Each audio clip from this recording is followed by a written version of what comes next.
Save university forum വളരെ സ്തുത്യർഹമായ പ്രവർത്തനമാണ് കാഴ്ചവെക്കുന്നത്. ഇത്തരത്തിലുള്ള തെറ്റായ ഇടപെടലുകളും കൈകടത്തലുകൾക്കും ഉള്ള ശ്രമങ്ങൾ വ്യാപകമാകുന്ന അവസരത്തിലാണ് സേവ് യൂണിവേഴ്സിറ്റി ഫോറത്തിൻ്റെ ശബ്ദം ഉയർന്നു കേട്ടത്. അന്ന് ഈ ഭിന്നസ്വരം കേരളത്തിൻ്റെ കാതുകളിലേക്ക് വളരെ വേഗത്തിൽ എത്തുകയും ചെയ്തു. കൃത്യമായിരുന്നു നിങ്ങൾ ഉന്നയിച്ചിട്ടുള്ള ആക്ഷേപങ്ങൾ എല്ലാം തന്നെ എന്നുള്ളത് കൊണ്ടാണത്.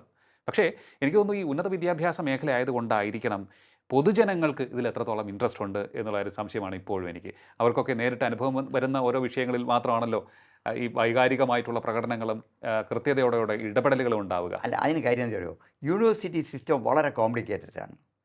അത് ഈ അക്കാഡമിക് ഫീൽഡുമായിട്ട് ബന്ധപ്പെട്ട പല കാര്യങ്ങളും പറയുമ്പോൾ ആർക്കും ഒന്നും മനസ്സിലാകത്തില്ല. സർവകലാശാല ഓഫീസിൽ ഒരു വിദ്യാർത്ഥി കയറി വരുമ്പോൾ തന്നെ ഭയത്തോടു കൂടിയാണ് കയറി ചെല്ലുന്നത്. ഒരു പബ്ലിക് ഓഫീസിൽ പോകുന്ന പോലെ അല്ല. അപ്പം അവിടെ വേറൊരു അപ്പം അതിനെ നിയന്ത്രിക്കുന്നവർ കാണിക്കുന്ന നിയമങ്ങളൊന്നും സാധാരണക്കാരന് അറിയില്ല. അത് നമ്മുടെ രാഷ്ട്രീയ പാർട്ടിക്കാർക്കും പലർക്കും അറിയില്ല, ഈവൻ ഇൻക്ലൂഡിങ് കോൺഗ്രസ് പാർട്ടി. അവർ ഒരു ഡെപ്തിൽ ഈ കാര്യങ്ങൾ മനസ്സിലാക്കുന്നില്ലായിരുന്നു. ഇത് മനസ്സിലാക്കുന്ന ഒരേ ഒരു പാർട്ടി എന്ന് പറയുന്നത് CPM മാത്രമായിരുന്നു. അവർ കൃത്യമായി അതിനെതിരായിട്ടുള്ളൊരു മൂവ്മെൻ്റാണ് സേവ് യൂണിവേഴ്സിറ്റി ക്യാമ്പയിൻ കമ്മിറ്റി. ഞങ്ങൾക്ക് കേരളത്തിൽ മാത്രമല്ല ഇന്ത്യ ഒട്ടുക്കും നെറ്റ്വർക്കുണ്ട്. ഞങ്ങൾക്ക് ഡേറ്റാസ് കൂടുതൽ തരുന്നതിൽ വലിയൊരു ഭാഗം CPM അനുകൂലിയായിട്ടുള്ള ആൾക്കാരാണ്.